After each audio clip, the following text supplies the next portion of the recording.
Сәлем достар. Осы аптада Магнум көрермен болған жағдай мені шын мәнінде таң қалдырды.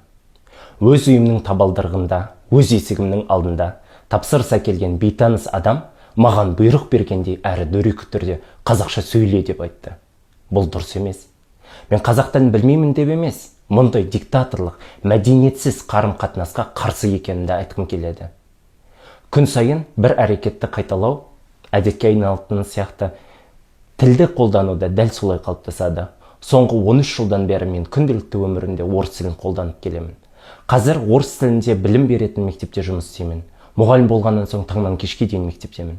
Оған қоса соңғы 4 жыл бойы қосымша жұмыс жасап жүрмін. Онда украиндар мен орыстармен жобалар жүргіземін. Бұл салада да негізгі қарым-қатынас тілі орыс тілі. Сондықтан мен жазбаларымда да орыс тілінде жазамын. Себебі менің ортам, әріптестерім, достарым барлығы орысша түсінеді. Қазақша жазсам, олар маған не айтылғанын ұқпау мүмкін. Бірақ егер мен қазақтармен бір ортада болсам, қазақша еркін сөйлей аламын.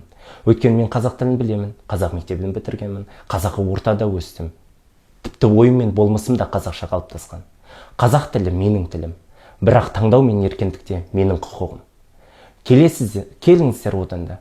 Мәдениетімізді бірге дамытып, әлемдік қауымдастықтарымен, салт дәстүрімізбен, ұлттық тағамдарымызбен, киімдерімізбен бөлісейік, ұлттық тілімізбен бөлісейік. Ең бастысы қызықтыру, ал бейтаныс адамға бұйыра сөйлеу ол дұрыс емес. Рахмет назар аударғандарыңызға.